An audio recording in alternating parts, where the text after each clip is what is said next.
not the bag. Take my eyes, but not the bag. Looks like you're doing the same thing, champ. Macy Barber should have just glancing blowed him.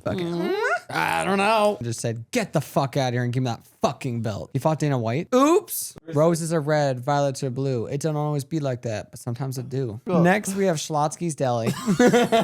Is Pantoja washed?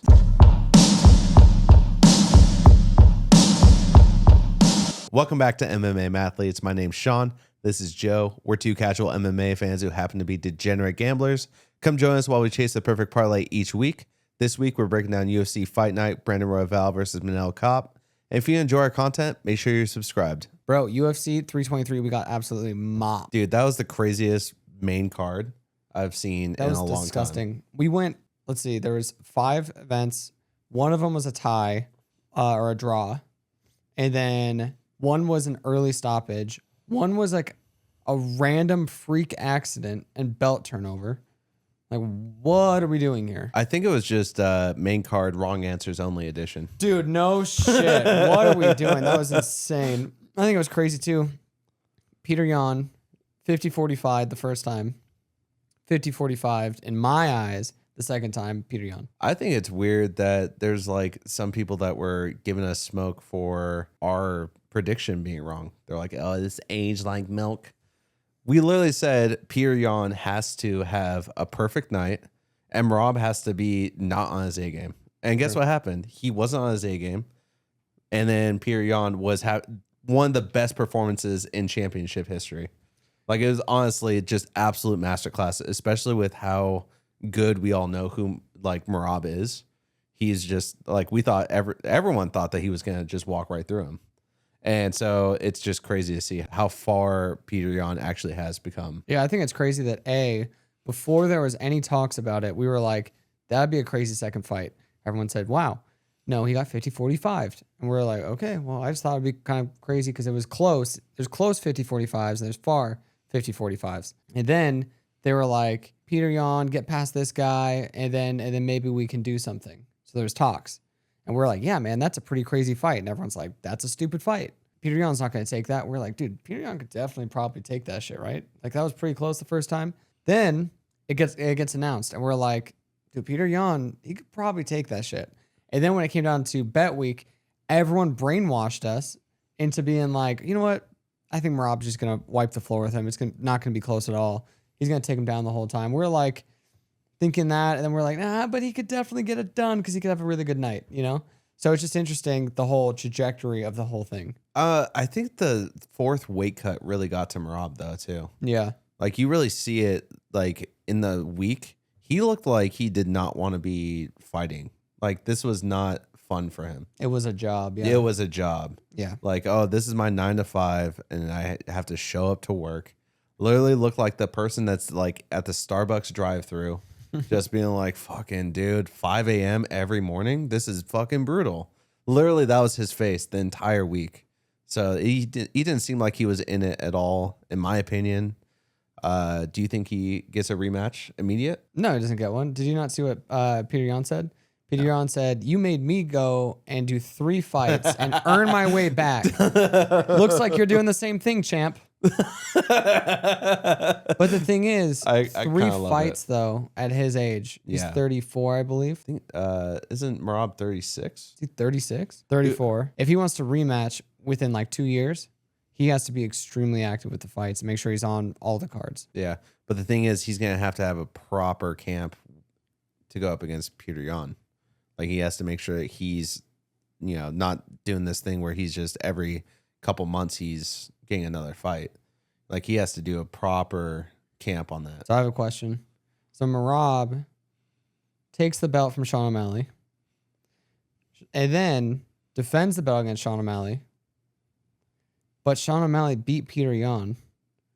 Is Sean O'Malley better than Merab? It's the definition of styles makes fights. But it's also like the rock, paper, scissors thing too. Yeah, it just goes in a circle. Yeah, it's just this like, like Ouroboros or whatever it is. What's that? The snake eating itself. Oh, okay. Yeah, that's like what it's like the whole time. So Sean O'Malley said once he gets past Song Yadong, he wants that fight. He wants that rematch. He wants to settle the score with Peter Yan. Peter Yan had a very unclear answer whenever they talked about it. They got asked that at the presser, and he said, basically I called Sean O'Malley a hooker. He looked like a hooker before. And I went on his Instagram after the fight. And he still looks like a hooker. So I don't know what that means, brother. Are you rematching Sean O'Malley? Or are you not rematching Sean O'Malley? I think he's on cloud 9. He's just like, I'm just going to give random fucking statements at this point. Bro, Like, yeah. this isn't even real right now. Yeah. I mean, that's going to be a great fight if that happens. And guess what? That's a perfect timeline for the White House. America versus Russia. I mean, that doesn't get more American. Pretty American. You walk out to some kind of Rocky song. Yeah, Paula versus Drago. Yeah, you have to, right? Yeah. It'd be weird if you didn't. There we go. And then on top of it, you have to have the same dope ass shorts. That'd be sweet. How very Michael Chandler to have those shorts. Yeah, but guess what? You have to be good to. No, it's kidding. Oh, low blow. Yeah, then we have Josh Van.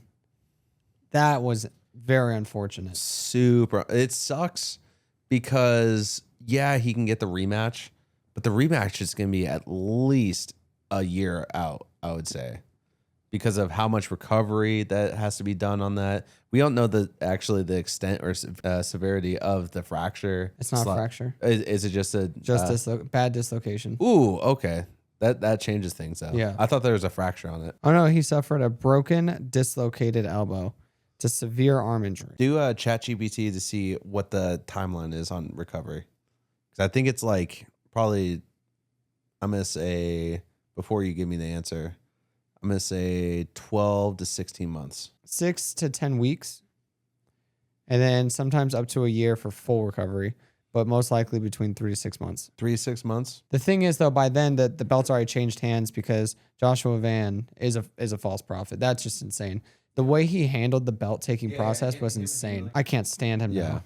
Like, it sucks. So here's the thing. He's so young that he's going to lose a lot of fans right now with the way he said that shit. And then he's going to gain them back over time. But it's just stupid in general. So, like, he was like, yeah, man, like, that's all me. That's all me, the whole time, right? Pantoja, clear as day, I think he was going to just maul the shit out of him. Josh Van throws him and he just breaks his elbow. It's like, okay, cool. That was a really quick fight. He's like, yeah, dog, that's all me. That's all me. In the presser, the guy's like, yeah, man. A lot of people are saying that, that we didn't see enough to say that you took that belt. What do you have to say about that? He's like, yeah, fuck them. They're going to say whatever they want. That's all me. Like, I fight like that. I took the belt from him. It's like, you didn't take shit, bro. Dude, none of us had Joshua Van by divine intervention. Yeah, what are you talking about? Yeah, that was all on God, brother. Like, yeah, that was crazy. Yeah, it's just super frustrating with that, especially because, I mean, I think Manel Kape is a better striker at this moment than Joshua Van. I mean, I mean, maybe that's a hot take, but if he beats Royval this weekend, and he goes up against Van, I think he takes it from Van. I don't think that he's going up next. I think next is going to be Tatsu Taira. And I think Taira is going to probably just take him down and choke him out. Dude, he's another guy that's kind of like a little fraudy for me. Yeah. I mean, that was not showing of how good Tatsu Taira was. It just shows how shitty of a ref Mark Smith is. Well, the thing that's bullshit is that when Brandon was flattened out, and he's getting hit in the head, he's shelled up, and you could see him. He's flattened out. Scooting. He's scooting his butt back and getting his knees to like 90-degree angles so he can get into like turtle position. And then Mark Smith was like, whoa, perfect time to stop it. I have tons of money on this fight, apparently. FBI, look into him now. Yeah, I mean, and like that's the more respectful thing also. If that was the reason, I'd be like, I mean, obviously that's a disgusting thing to do, but at least it makes sense. It's either A, that's the reason, or B, you're just stupid. I think he's just stupid, dude. Yeah. How he handled the dude. She got fucking kicked in the face while she's grounded. And then second time within a few seconds, And then she's like, bro, that's the second time. She's wobbling away. And he basically was like, bro, chill out. It wasn't even that serious. Dude, walk it off. It was a glancing blow, bro. Brother. It barely glanced you, dude. Just calm down. Dude, Macy Barber should have just glancing blowed him. Ooh. Whoa, pause. Pause. He doesn't deserve that.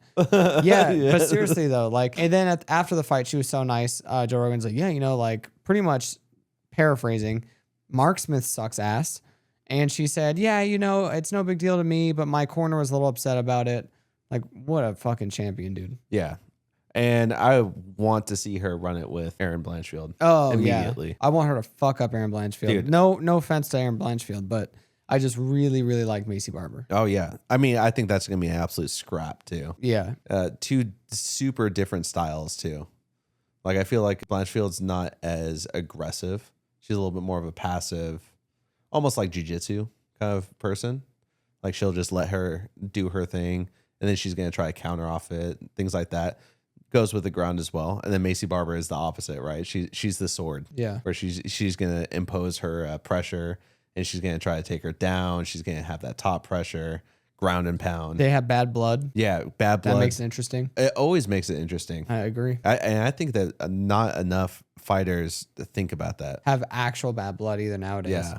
Like John Jones versus DC bad blood. Yeah, like there's just so many people, or Khabib versus Conor, where they just genuinely could not be in the same room. What about that? You want Conor versus Islam, 170? Yeah, but I mean, I guess maybe fight Islam. What if he comes back, and he looks like Karate Conor again? 145 like Conor Jose Aldo at 155, yeah. I'm here for it, 100%. Because I think that there's something about that era of fighters that is missing from this era of fighters. And I think you said it the other day how it's too sports-like, and this is more like, I don't know, like you'll see it in Cub Swanson, you'll see it in, what's that guy's name that he fought Demetrius Johnson, and then he just came back to the UFC? Horiguchi. Yep, Horiguchi. You see it in all these like older fighters. You'll see it in John Jones whenever he fights again. But it's like the it factor that they used to have back in the day, and now it's too sports-like. Yeah, it's just like a switch. Almost like they're just turning into fucking psychopaths or something like that. Yeah. In there. Like savages. Yeah, exactly. They get to like a primal state versus it being like, I'm just going to outcompete someone. Yeah. It's not like back in the day, it's like, I want to inflict damage on my opponent. Mm-hmm. I want to put him away, all this stuff. But also, like, not as many people train with each other back then, I feel. Like, you would be with your your gym, and then other gyms, you'd be like, fuck that gym, Leaving gyms was a problem. Oh, yeah, like dude. Dillashaw, Team Alpha Male.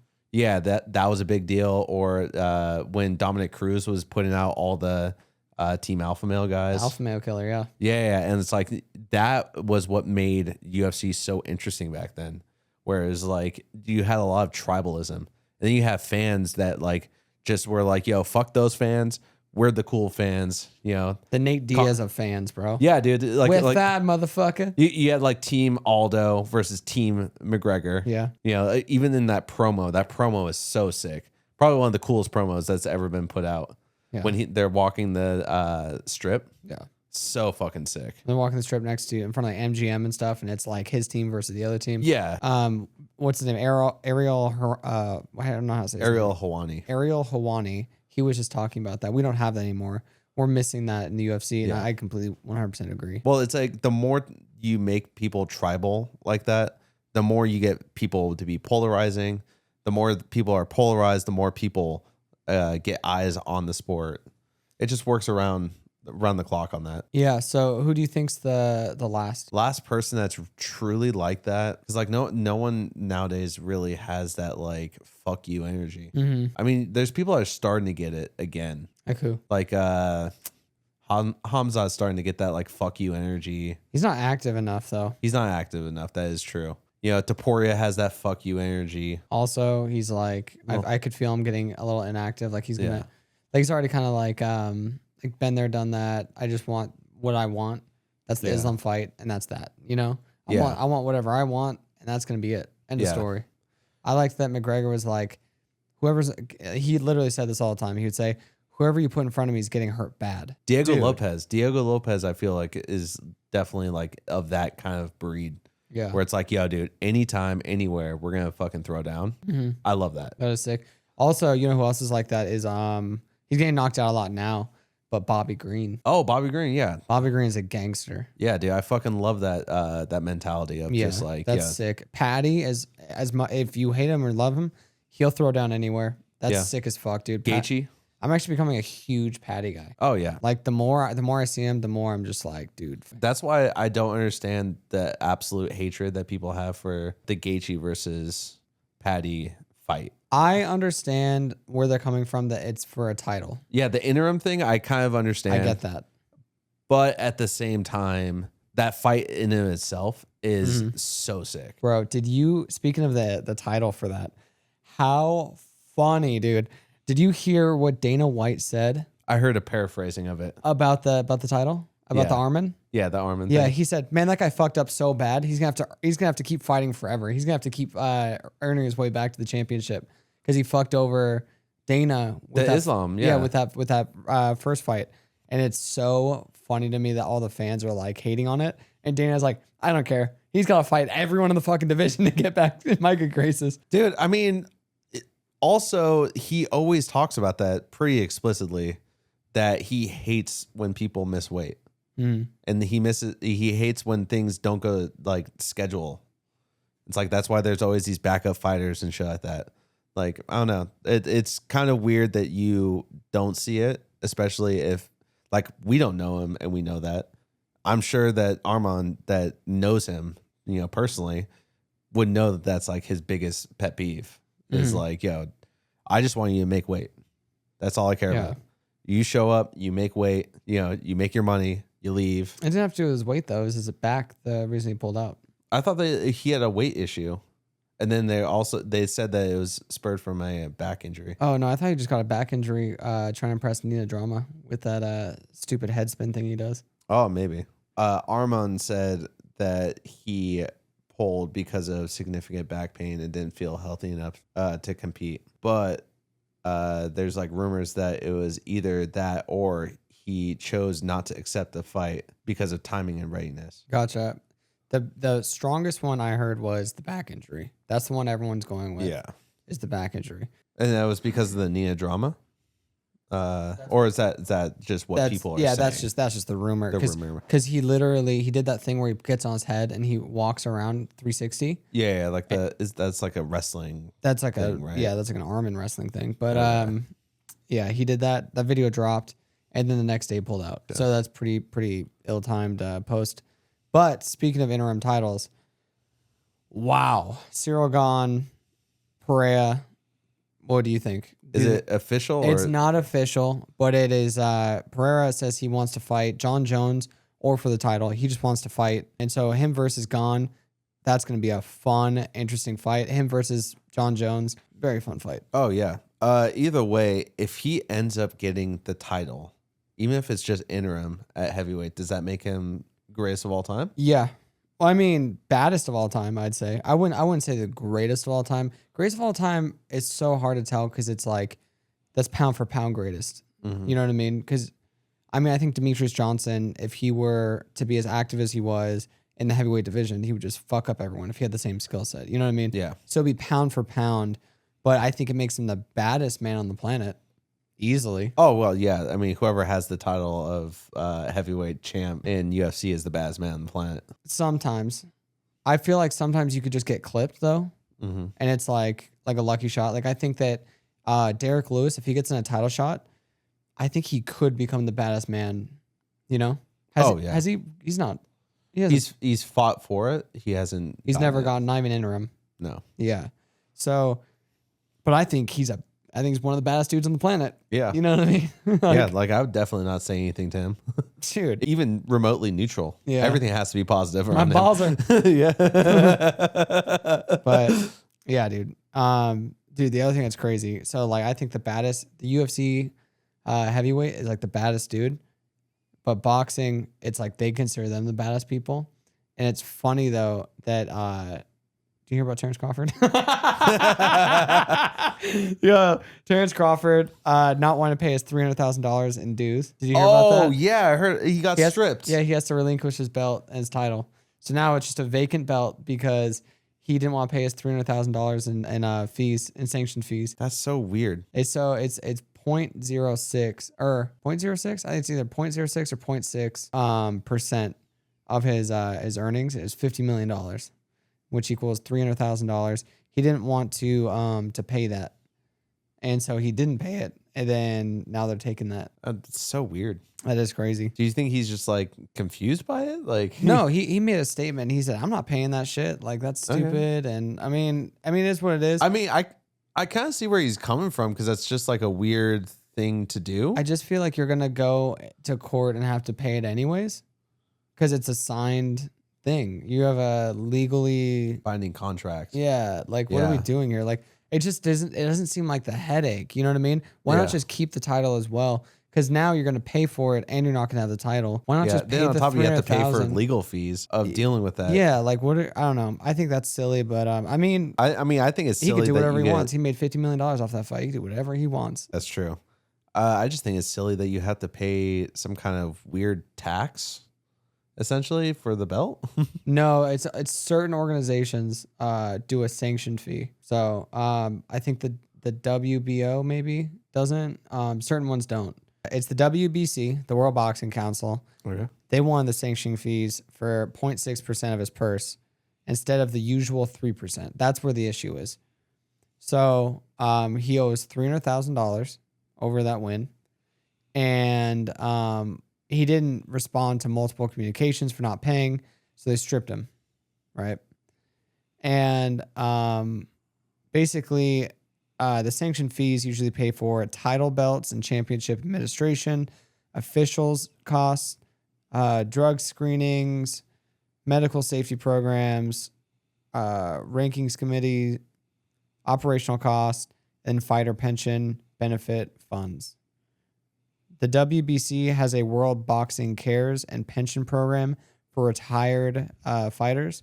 Part of its sanction fees go into that fund. I guess. But I mean, 0.6%. I don't know if it was agreed upon. So I don't know because I'm not looking at the contract. But if it sounds like it could have been they doubled it for some reason because maybe he made a lot or whatever. It was such a good turnout, but you can't do that. So 150 out of 50 million. That's not too bad. Yeah, and I mean 300 as well. But if it's in your contract that you pay 0.3% or whatever, or pay 3%. And now you're paying 0.3, and then now you have to pay 0.6% because you said so. That's kind of bunk. And what's that called? An estoppel? Estoppel. Oh my gosh! Look at this. Illegal jargon. Yeah, there you go. It's estoppel because he's changing the rules in the thing, making it null and void. Yeah, I just think it's kind of weird and fishy that he has to pay for essentially he's paying for the officials. Pretty much, and it's like that just kind of makes no sense to me. Yeah, like. You're an organization. You're the ones supposed to. Yeah, you guys have fundraisers. You pay for that shit. You pay for it. Yeah, exactly. Yeah, like what are we talking about here? Oh, man, that's why boxing. It's very stressful to be in boxing. So we'll skirt over back to UFC. So we also have Max Holloway versus Charles Oliveira 2. Let's get it, dude. It's gonna be so fucking good, dude. That's gonna be a great fight. Who do you have knee jerk? 3, 2, 1. Max Holloway. 100%. I think that Oliveira is definitely dangerous. Yeah, he's dangerous. I think that if he clips Max and it gets to the ground, that's going to be an interesting fight. I have a question. What's up? He goes in, he knocks out, Max Holloway knocks out Oliveira. Mm-hmm. Do you think he rematches Topuria? I mean, I wouldn't mind seeing that. I'll be here for that. Yeah, it's just, oh man, he got knocked out so clean by Topuria. But that was a close fight until he got knocked. Volume-wise was definitely Max Holloway.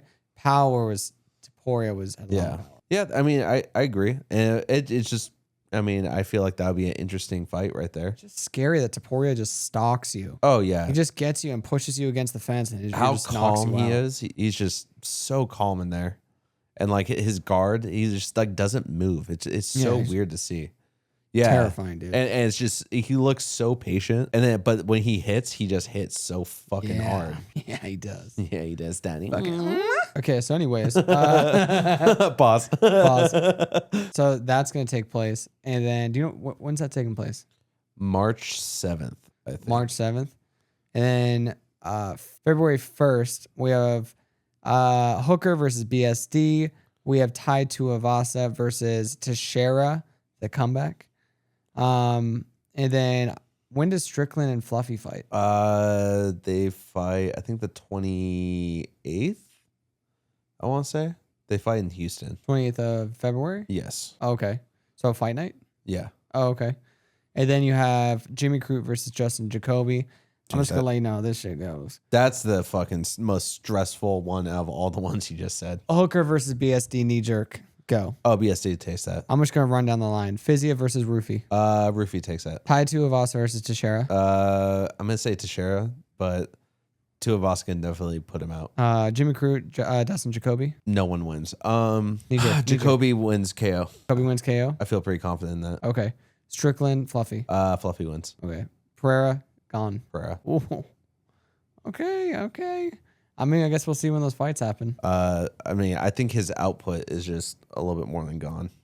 I think that's gonna, like, his volume is gonna be kind of crazy compared to gone. You think so? Yeah. And his leg kicks are brutal. And if Gone loses his one thing that he really is, like, when he's for like a heavyweight division, his movement is what really sets him apart from everyone else. That's like his superpower.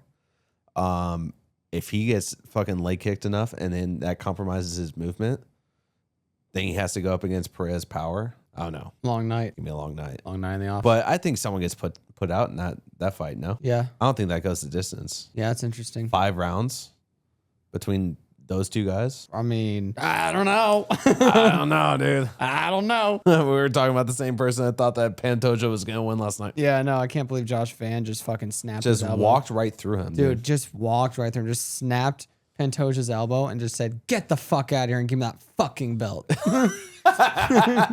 You remind me of the fucking... Give me that belt. No, what's it called? The Jamie Foxx. Get your hands off me. Get your damn hands off me. With Denzel? Yeah. Yeah. Before we get into this week's fight picks, join us on our live stream this Saturday on Kick, Twitch, and YouTube. We'll be reacting to all the fights and making live bets. Win big, lose big. You don't want to miss it. First one we have is Jamie Lynn Horth versus Teresa Bleda. Who you got? I have Jamie to win this. So Jamie, first off, it's in Apex, which favors grapplers. Bleda is going to try to grapple. The problem with Bleda grappling is that she gets tired as shit going into the second round. She has no cardio. And Jamie Lynn Horth is a big flyweight. She's a really big flyweight. She doesn't have a lot of output, but the output she has is very damaging. And she has very powerful grappling. I wouldn't say she has great grappling, but she has powerful grappling. I think that Vanessa Demopoulos would probably take Bleda. Mm-hmm. Would you say that? Yeah, and then Jamie Lynn Horth. And Jamie that Lynn was her Horth last win. beat Demopoulos 30-27 in the Apex. So it's like, I mean, she went up a really good grappler in the Apex where it favors grapplers. So I think the MMA math shows that Jamie Lynn Horth is going to take this probably by decision. God, you're just an MMA mathematician. Dude, I'm an MMA mathlete. Yeah, I mean, the problem was I couldn't find much information on Bleda. I just went with Horth because I just have more info. I'm more confident with that. The only loss that she has in the last 5 fights was Miranda Maverick. I was like, I know it was someone that's An like, actual name. Yeah. So that her last loss was Miranda Maverick, actual fucking killer. Horth or Bleda? Horth. Yeah. Bleda's a very small flyweight, just so you know. Yeah, she from what it looked like, she could be 115, 125. Yeah. And then Horth, how like her frame seems pretty much like a 125, 135. So yeah, I can definitely see that. And again, you said it's in the Apex, smaller ring makes a huge difference. Yeah, which I think that Blade is going to want to grapple, which is fine. But the problem is that she's going to have no cardio. And Horth is going to take it with cardio. Yeah, she'll just, the first round and a half, Bleda might look like she's... Round, maybe. Yeah. If that, because she is so much smaller than her, she might just get shucked off. Yeah. So, I don't know. I just think that Horth is just better chance of winning. Next one, I have Alan Fry Jr. versus Guilherme Pat. Dude, this one was so hard to find shit on. Oh, yeah, dude. And I feel like the first couple were kind of like that. Like, luckily, I knew some of these people from like Contender Series and watching one fight, like, Yeah. yeah. Like LFA. Yeah, you're just like, oh, yep, I get it. Yep, I see it. So I had Alan at first because Alan has such great, not great, but he has such good MMA boxing. He has good MMA hands. And from what he trains, it looks like he trains a lot of cage work, which, I mean, is always good. Guillermo Pat, though, this dude is like a fucking behemoth. Huge ass dude. Alan, or AJ, easier to look him up. AJ, Alan Fry. He has 6 wins, all by KO, TKO. All of them. This is his UFC debut, but Guillermo, I don't think I'm saying his name right. Guillermo. He's 5-0, 4 knockouts, 1 decision. Pat looks really good on his feet, and I think he just has more tools in his arsenal. I think that he has really good check hooks. He actually has kicks. He's really good distance management. Like I said, big lad.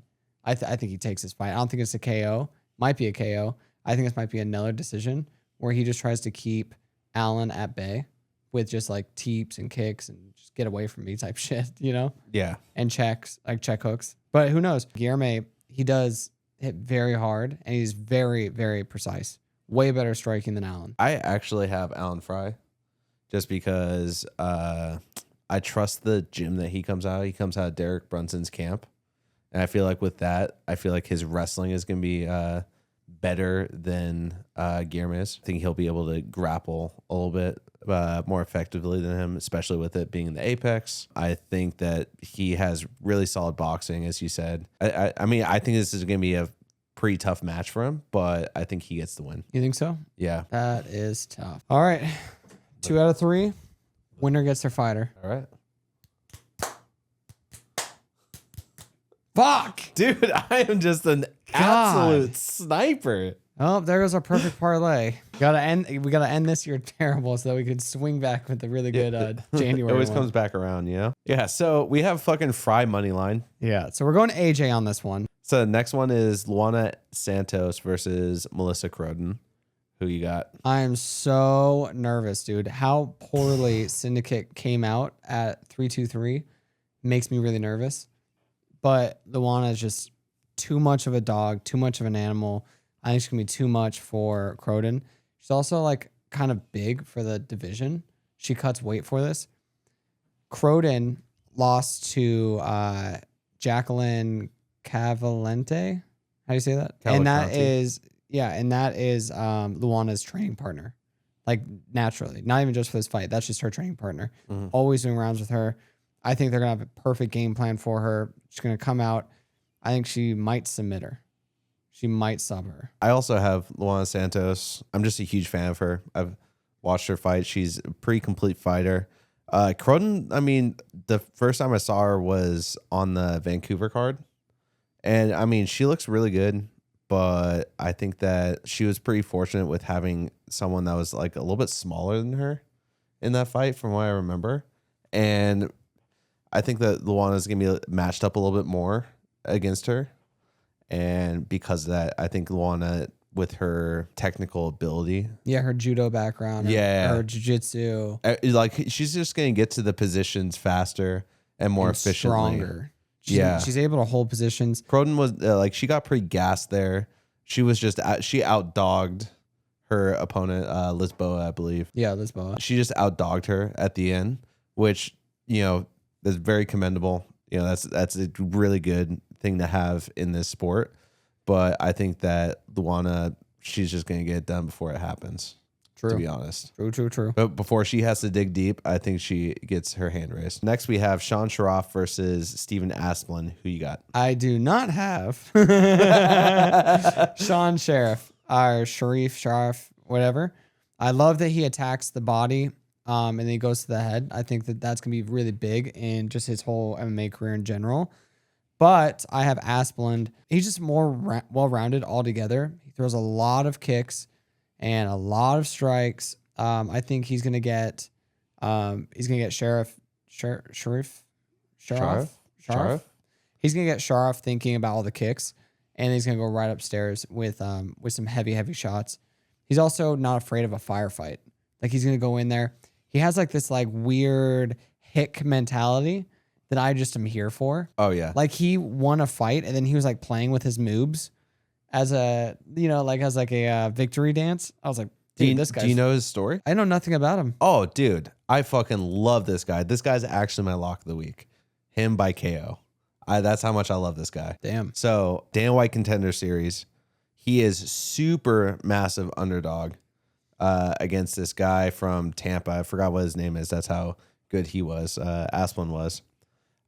They're showing the background stories. He comes from a background. He used to be like 500, 600 pounds. And then one day he's like stopped self-loathing. And he was like, yo, I'm just going to go into the gym and I just want to start training. That's some gangster shit. Yeah. And he just starts training and then he starts losing weight and all this stuff. And then he feels confident. He's like, let me go take a fight. Dude, finds out that his hands are fucking just stone. His nickname is Concrete. That is a gangster one. He's from Minnesota, just built different up there. I don't know, everything that he does. I honestly, I'm just here for this guy. Hell yeah. Yeah. So I'm pretty stoked on him. But luckily I got to see him on the Contender Series. I couldn't find anything else besides that about him. But he definitely has that one punch knockout ability. And I think he's really good at lining up shots as well for being a heavyweight. So next up we have Neil Magny versus Yaroslav Amosov. Who do you got? I have a Moslov money line. I'm not a fan of Neil Magny, as we've been well documented. Bro, I'm so not a fan of him. He's my lock of the week that he loses. I'm just ready for him to lose. I am. And it's not like Okay. sorry. I'm just, you know how I get with Neil Magny. This Neil Magny talk gets me so fucking irritated. So like Ione Perseus, we always bet against him, right? Like that's like the running joke at this point. But at least he looks good. Like we always are like, oh, dude, like he's old or whatever, and we're like, oh yeah, he's just gonna fucking lose this time, and he doesn't. And then he doesn't.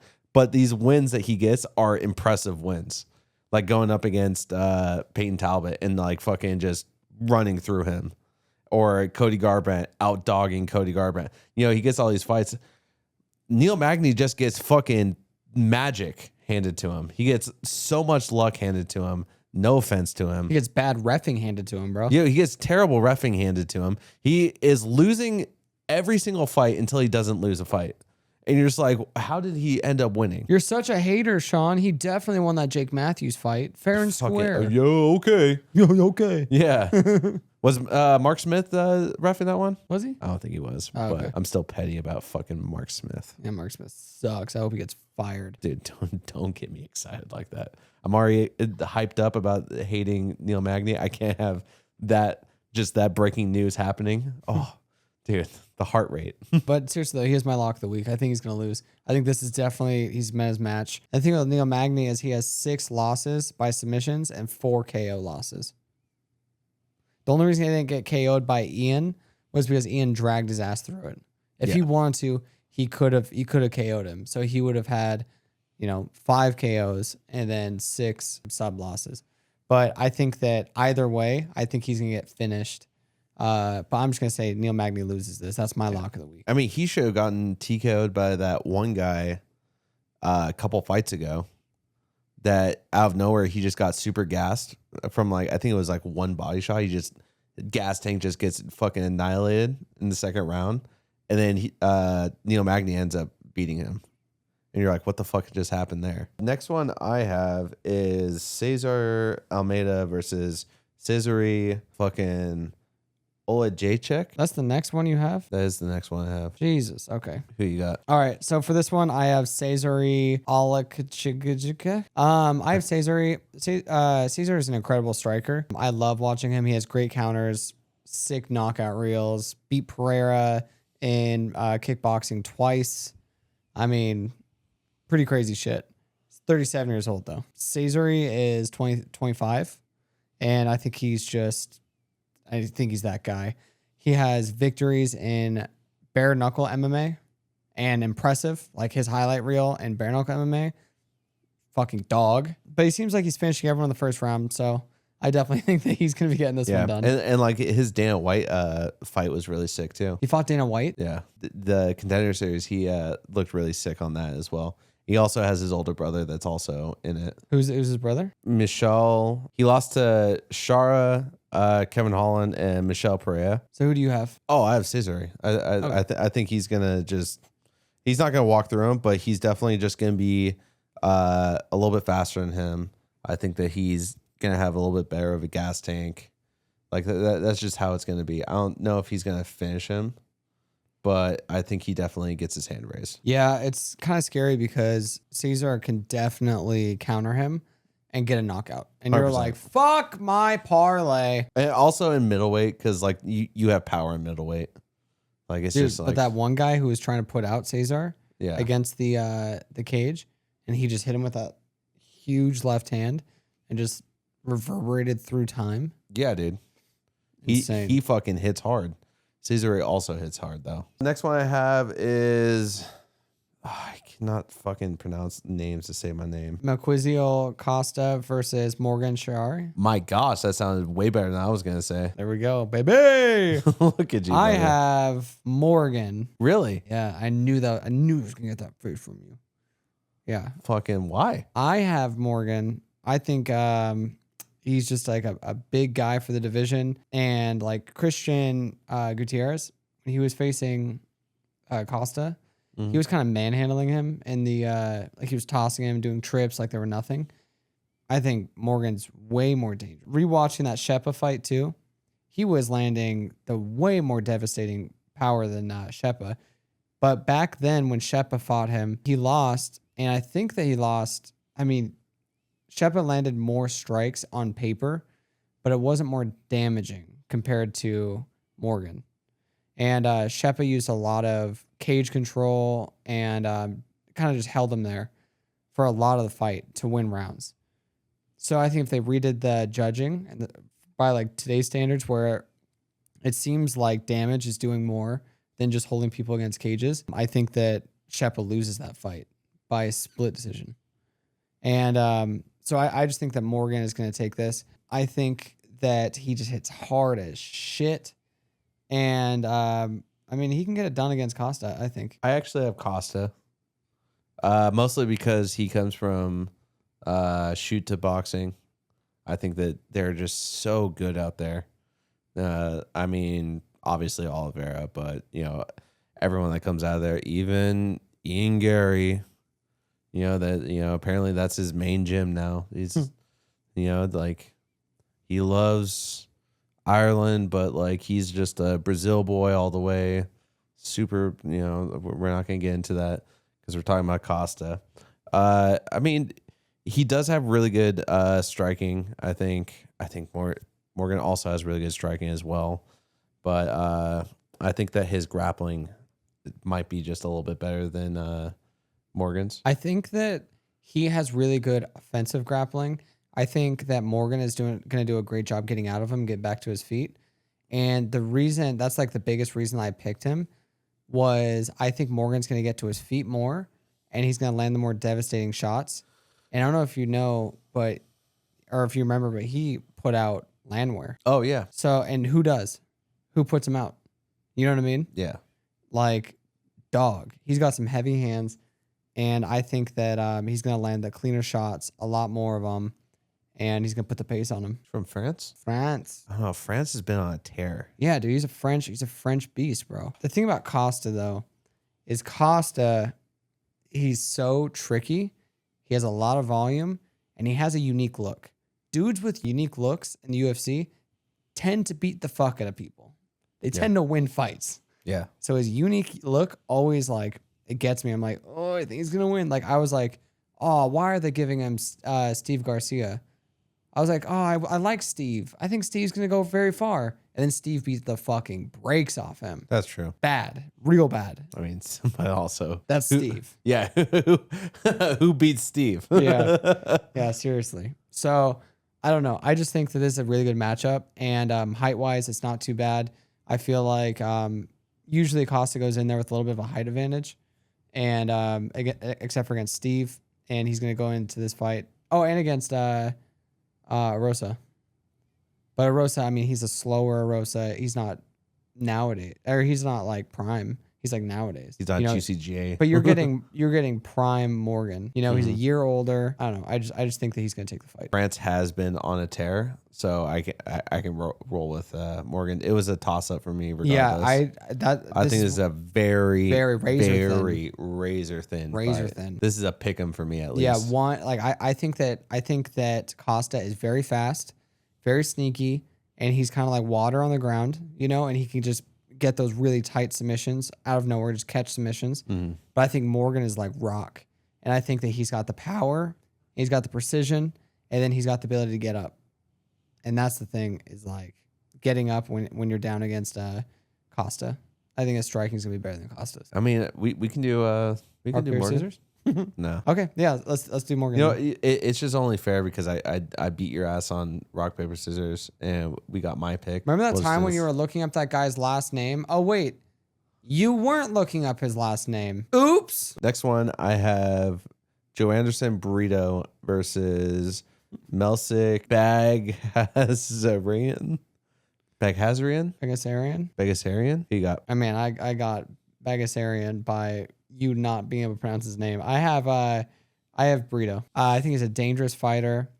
He looks so good against Feely, who is a dog. Touchy-feely. Yeah. Beast. It was crazy when he TKO'd Wilson while Wilson had him in a knee bar. That was insane. Oh, yeah. That was epitome of dog. Like, that was so sick. He's like, oh, I'm gonna get that knee bar. And he's like, probably not. Just crack. Yeah. So, I mean, that's insane alone. But, I mean, let's see how Melsik looks after he got knocked out by Jean Silva. He's been completely inactive for all of 2024. Oh, that is that guy. He's the guy that got 3-2'd, right? Yeah. Oh. Yeah. That makes me feel so much better. Yeah. I was like, man, Burrito, like, his ground game's not, like, exceptional. That guy's a kickboxer. Yeah. Melsik is a kickboxer. Yeah, but usually when I can't pronounce the name, I'm like, fucking wrestler. Yeah. they always tout his kickboxing, and ever since they've been like, well, he's a great kickboxer, he's been getting just teed off on. Dude, Burrito fucking hits hard too. Yeah, so it's gonna be a really tough night for him. I have Burrito pretty easy for me to place money on that bet. I think honestly he might KO him. I think so too. We'll see how Melsik looks. Yeah, especially after that hard KO loss against John Silva. And like, I mean, John Silva made him look really bad. Yeah. Like, he was like, yo, dude, like, you should probably put your hands up. Yeah. Like, I'm about to 3-2 you, and he just fucking puts him out. So, yeah. And then he goes and he's standing over him like, ref, you gonna stop it? No? Okay. Oh, dude. I think it was crazier. I think it was even crazier because he knew he was so hurt that he should have been done. So instead of going to the head, he was throwing elbows to the body. Kennedy Shikuwu versus Marcus Buchetta. Who you got? Yeah, I have Kennedy on this one. Kennedy has looked incredible since he's made the advancement up to heavyweight. Yeah.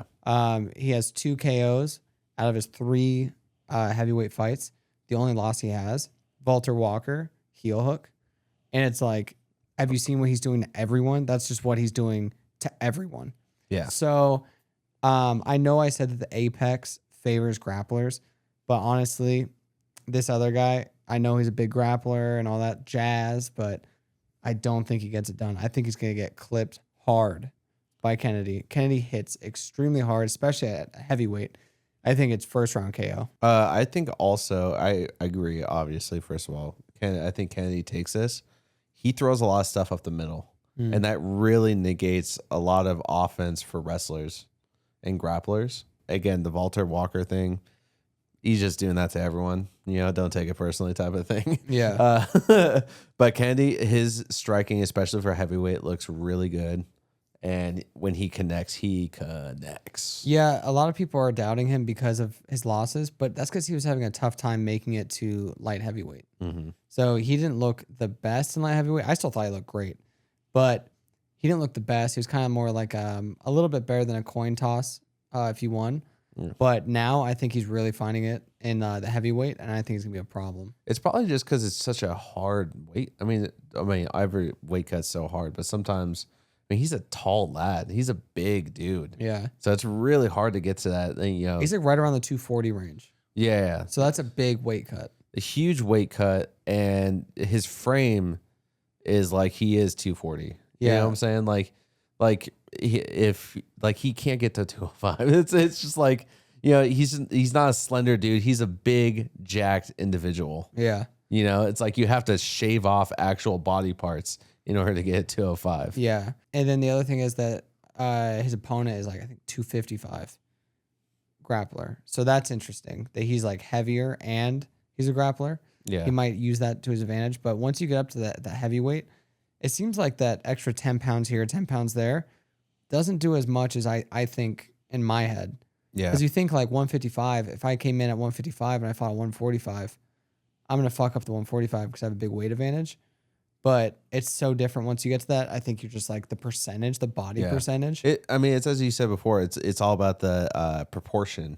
Yeah. Right. It's like if that's only, you know, if it's a 10% difference in body weight versus a 2-3% difference in body weight, that's a huge, like, you know, that doesn't really matter. Next one I have is Amanda Lemos versus Jillian Robertson. Who you got? Dude, I don't think we're going to agree on this one. I have Jillian Robertson. I have Jillian Robertson. Oh, really? Why would I have Amanda Lemos? I don't know. I just figured you just... She's like 4,000 years old now. And she's like in a division that, like, I don't think she's going to be able to out-grapple Jillian Robertson because Jillian Robertson is Jillian Robertson. I mean, the only thing that she can really do on Jillian Robertson is maybe she outstrikes her, catches her on the way in. But besides that, once Jillian Robertson gets her to the ground, unlike Tatiana Suarez, that's just going to kind of control position and just kind of lay on top of you for 3 rounds, Jillian Robertson's going to submit you. Mm-hmm. You know, she's just going to go find her spot, and then she's just going to, you know, find her favorite submission and just, it's over. No, yeah, 100%. And the Apex favors grapplers. 100%. I pick and choose that rule. But yes, it does favor grapplers. And the thing is, if you look at the last 4 losses that she has in her career, you have Andrade, standing arm triangle. You have Zhang, out wrestled her the entire time, made her look silly. Then you have Jandiroba, armbar. Then you have Tatiana Suarez, who just out wrestled her and just maintained control the entire time. So there's 4 losses, all had to do with grappling. Jillian Roberts is an amazing grappler. She looks fantastic out there. She's on a tear. I just like, think it's happening. How old is she? She's like only like 31 or something like that too. Yeah, she's like getting into her prime. What the fuck? Like, I remember watching her 10 years ago being like, oh, she's like... Yeah, on The Ultimate Fighter, we're like, oh man, look at her. Oh my God. What, she might be 32 then. She is 30 years old, 6 months, 3 weeks, and 5 days. And Amanda Lemos is 36 or 38 and a half. 38 and a half? Yeah. Holy. Jillian Robertson by decision or by submission. Next, we have Giga Chikadze versus Kevin Vallejos. That was it. I mean, that's great. That was it, dude. Shut up. I have Kevin Vallejos. I have Kevin Vallejos as well. Dude, he's a fucking dog. He fights with Esteban, right? Ribovic? Yeah. And dude, they're both dogs. I love both their fighting styles. Their boxing is really sick out of that camp. What a chin on Kevin. Yeah. What a chin, dude. His fight against Jean Silva in Dana White Contender Series. Holy shit, dude. Yeah. That was great. And it's cool because we know who Jean Silva is now. But at the time, he's just like this young buck that's going in there. And he's like, yeah, you know, I'm 11-0. And I'm just trying to keep this undefeated record. Let's get it. And he's just eating shots the whole time. And just looks incredible. He won me over.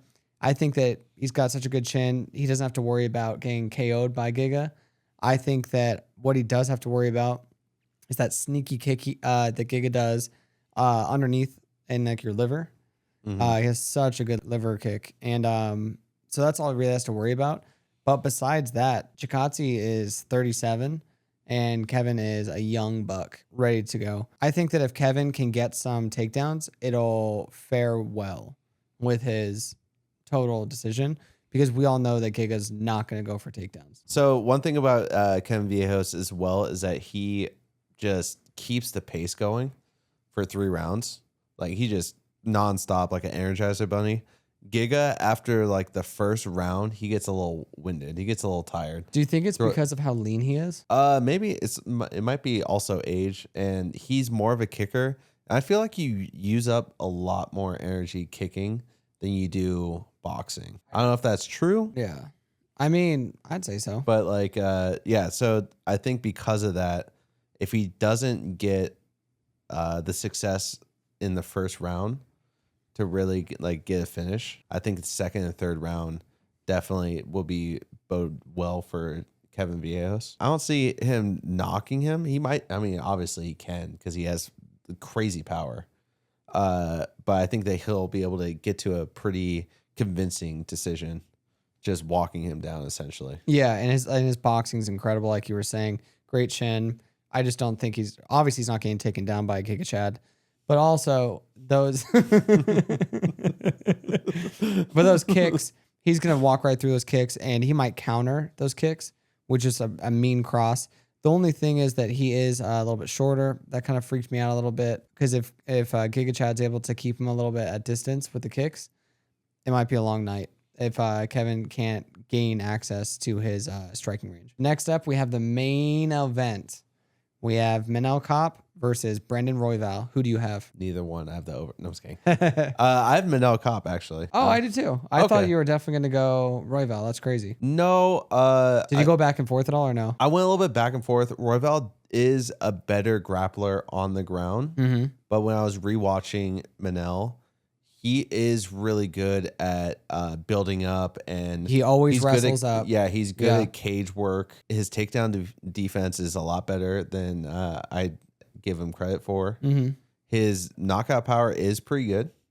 I mean, he put out Asu, and his shot selection is really sick. I like his stand up all around. He's got really good stand up. I mean, he beat Kai. Kai has crazy power. Royval also, he can scrap. We all know that, especially with the Josh Van fight.